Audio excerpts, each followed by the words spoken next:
So with hindsight, I actually feel I may have been a little too harsh on the Platinum Dunes remakes, particularly going into them. I was expecting them to be these dumpster fires, but upon watching them all, I'm not gonna lie, I definitely enjoyed them a lot more than I expected to.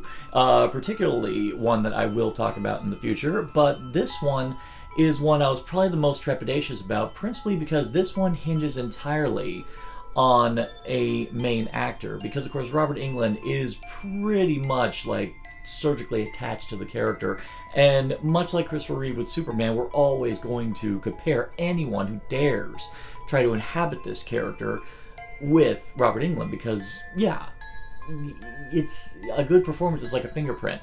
Now, with that said, Jackie Earle Haley, I was actually excited about the prospect of him playing Freddy because he did so well as Rorschach in Watchmen at the time.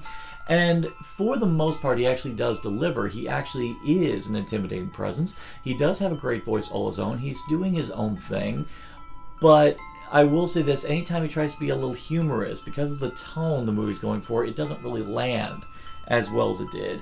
Because at least the one thing that can be said about all the times that Robert Englund's Freddy Krueger was funny, the tone of the movie matched it, so it never really felt out of character in the sphere of the movie that was being portrayed at that moment.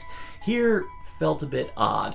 And the other thing that I will say I really dug about the movie, for the most part, all the way through, was the allusion to the possibility that Freddy may not have actually done all the things that people were mobbing on him about. I actually thought that was intriguing. It would have lent a lot about the concept of mob mentality and our obsession with guilty until proven innocent, or guilty until fuck innocent. I really like that idea, but then they balk at the very end and just let it say, nope, he did that shit.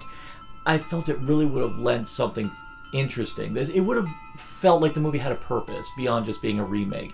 And the problem is, anytime it was falling into remake trappings, like recreating classic scenes from the original, I really felt that's where the movie failed miserably, because they had so much good new stuff on their own that I felt like if they had followed through on that, the movie actually would have been something special. Like the concept of the micro naps, I really felt that lent a new level of menace and actually kind of up the stakes for our characters, knowing that it's not just about going to bed, but the fact that you're staying up so long that your brain is trying to compensate to save you, but unfortunately in doing so could potentially kill you. That was interesting. So when the movie was doing new stuff, it was great. When it was falling back in the old stuff, not so much. So these are my reviews of the Nightmare on Elm Street series. I'm sure you noticed I didn't do Freddy vs. Jason. That's because I'm saving that for when I do the Friday the 13th series. So how did you like all of these reviews?